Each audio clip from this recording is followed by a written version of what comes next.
O Bolsonaro agora passou a brincar de governar, porque não manda mais nada. Veja aqui essa outra decisão do Supremo, dizendo que Barroso, o ministro Barroso, suspende ordem do governo Bolsonaro para expulsar diplomatas venezuelanos.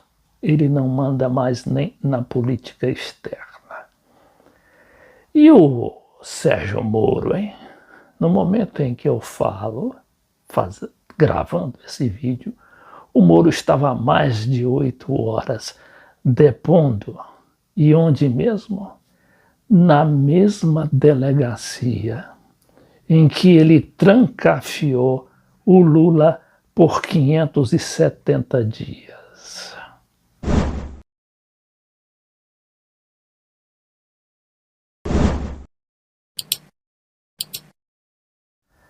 Eu estava fazendo aqui umas contas e verifiquei que quando o Lula foi nomeado e empossado chefe da Casa Civil da Dilma, foi exatamente no dia 17 de março de 2015. O que aconteceu? No dia seguinte, no dia 18, Gilmar Mendes, numa só canetada, anulou aquela decisão da presidenta da República, o que significava que a Dilma ali parou também de mandar. Mais uma vez o Supremo se imiscuindo nas decisões do Executivo e nem por isso deixando de fazer valer a sua decisão. Bom, isto não quer dizer que o Bolsonaro vá deixar de estar no Palácio do Planalto, ainda que só figurativamente, como tem demonstrado os últimos fatos. Principalmente porque a oposição ainda não engoliu o Mourão, o seu vice-presidente, o Hamilton Mourão.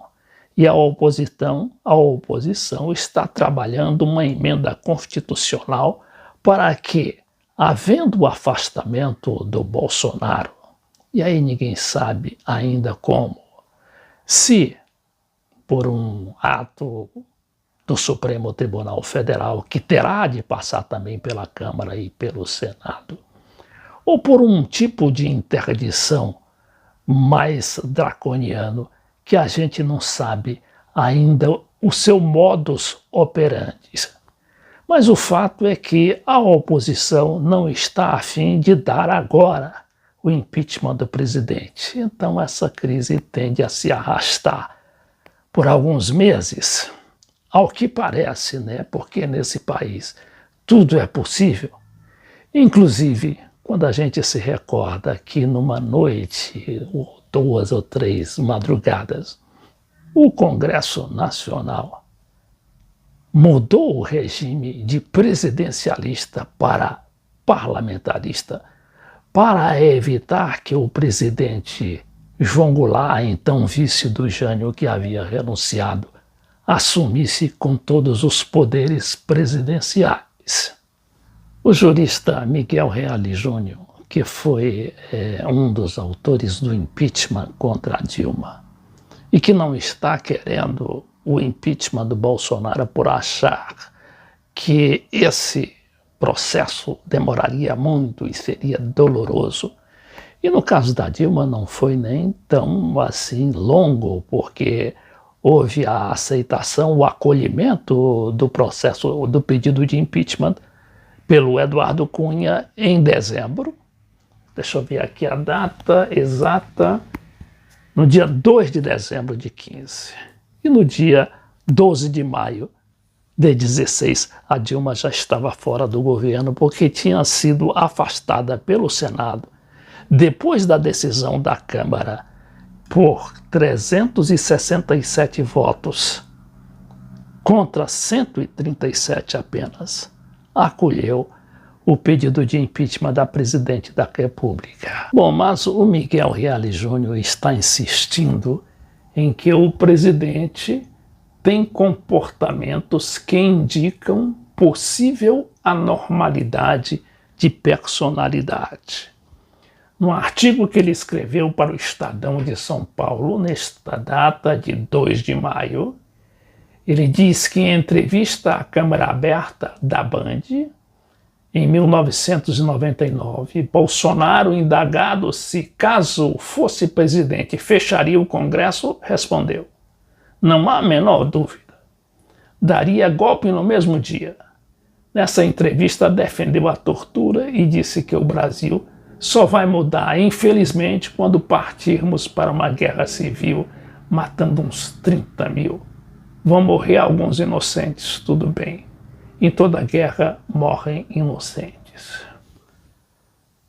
E o Moro, hein? O Sérgio Moro, ex-juiz todo-poderoso da Lava Jato e ex-super-ministro da Justiça e da Segurança Pública, está depondo até agora. Deixa eu ver as horas aqui. 22 horas e 43 minutos. Na Polícia Federal, a mesma que abrigou o Lula, a mesma delegacia que deixou o Lula preso lá 570 dias, salvo engano. Só que o Moro está atrapalhado, porque tudo que ele falar pode também incriminá-lo. E ele conta com a má vontade da maioria do Supremo, o Supremo que foi por ele humilhado, inclusive o ministro Gilmar Mendes, que voltou a vociferar contra o Sérgio Moro. Numa entrevista à revista Época, divulgada esta manhã, diz que Gilmar Mendes acusa Moro de ter vazado delação de Palocci, Antônio Palocci, para beneficiar Bolsonaro. Em entrevista, o ministro revelou bastidores de conversa com Paulo Guedes sobre a ida de Moro para o governo Bolsonaro. E ele ainda acusou Sérgio Moro de vazar propositalmente a delação do ex-ministro do PT, Antônio Palocci, no segundo turno de 2018, com o propósito de favorecer Jair Bolsonaro. Abre aspas. Ele, Moro, estava muito próximo desse movimento político, tanto que no segundo turno ele faz aquele vazamento da delação do Palocci. A quem interessava isso? Ao adversário do PT. Depois ele aceita o convite, que é muito criticado, para ser ministro deste governo Bolsonaro, cujo adversário ele tinha prendido. Ficou uma situação muito delicada.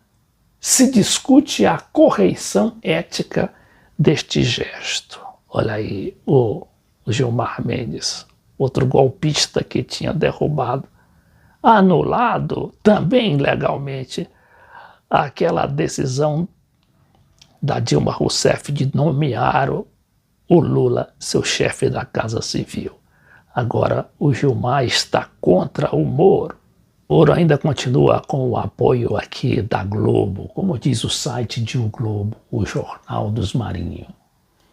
Bela Megali, Moro reiterou acusações e entregou novas provas contra Bolsonaro. Ex-ministro da Justiça depois na superintendência da PF em Curitiba, no inquérito que investiga as acusações de interferência no órgão que fez contra o presidente ao pedir demissão de seu governo. Mas aí vai ser palavra contra palavra, e o Supremo dificilmente vai ter elementos materiais para chegar a uma conclusão definitiva, a não ser que adote aquelas decisões políticas, extremamente políticas, para esvaziar ainda mais ou infernizar ainda mais a vida do Bolsonaro.